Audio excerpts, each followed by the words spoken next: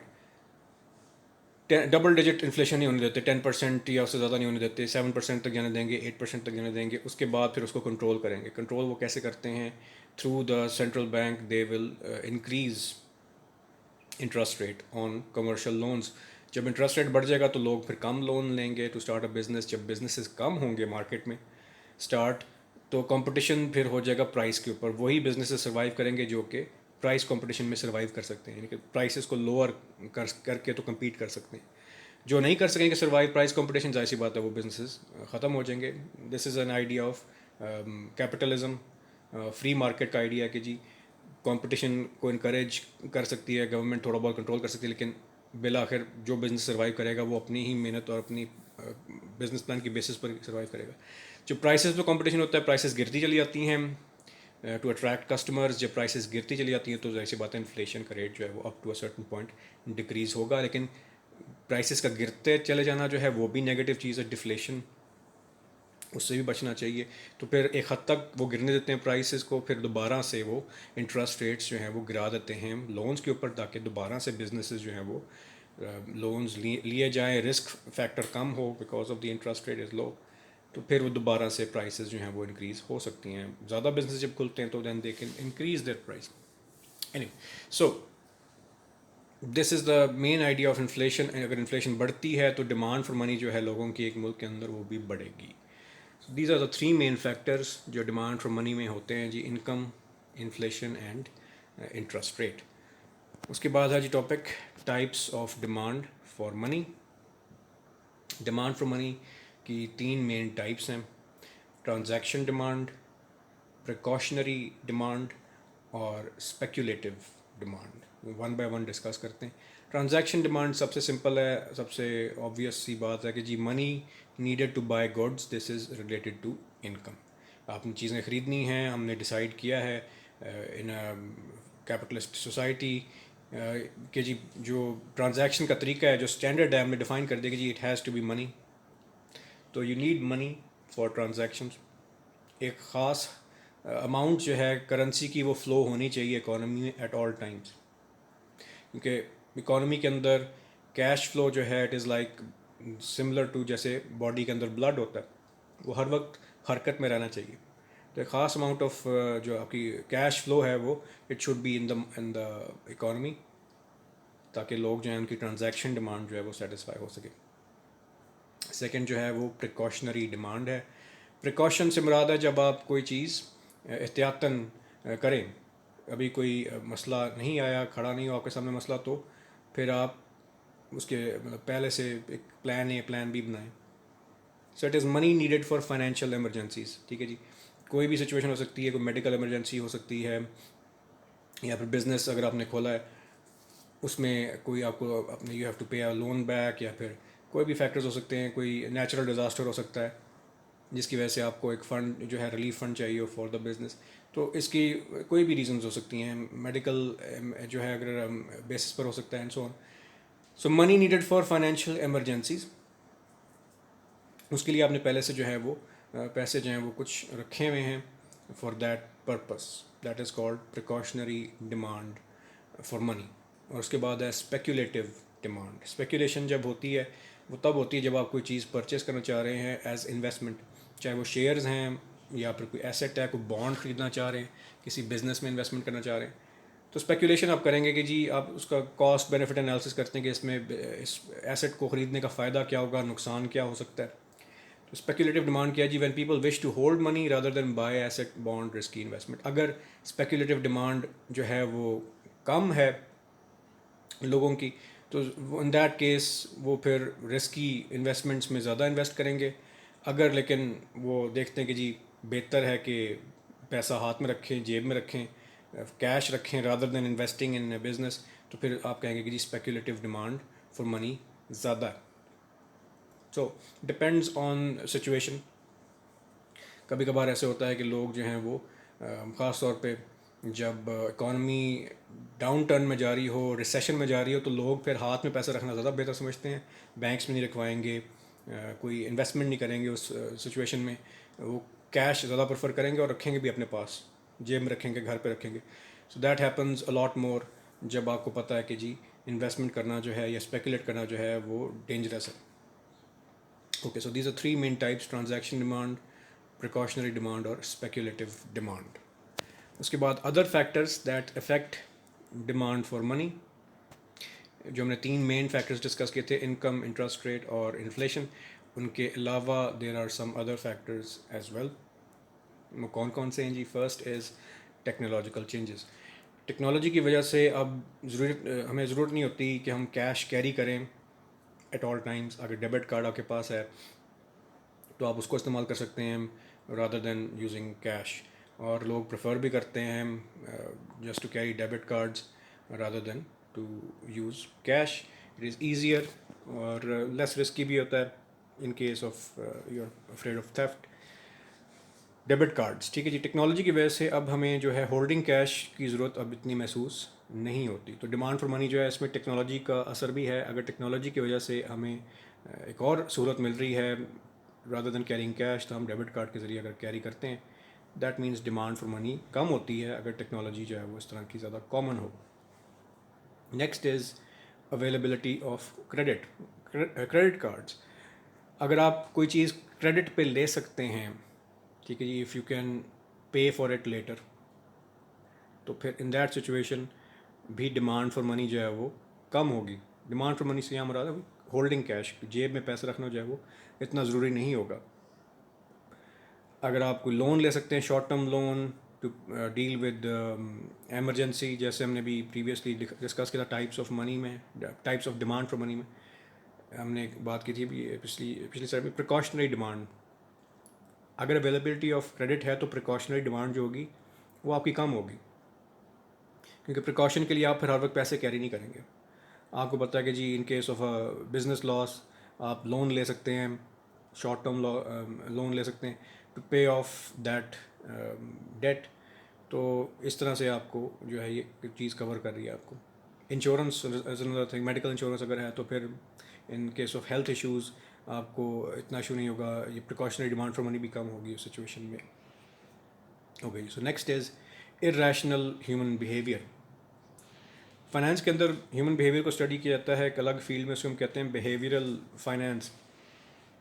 کہ behavioural finance میں ہم اکثر دیکھتے ہیں کہ جب اسٹاک مارکیٹ میں ٹریڈ ہو رہی ہوتی ہے، شیئرز کی خرید و فروخت ہو رہی ہوتی ہے، تو اس میں بہت سے ایسے فیکٹرز ہیں جو کہ ہیومن ایموشنز پر بیس کرتے ہیں.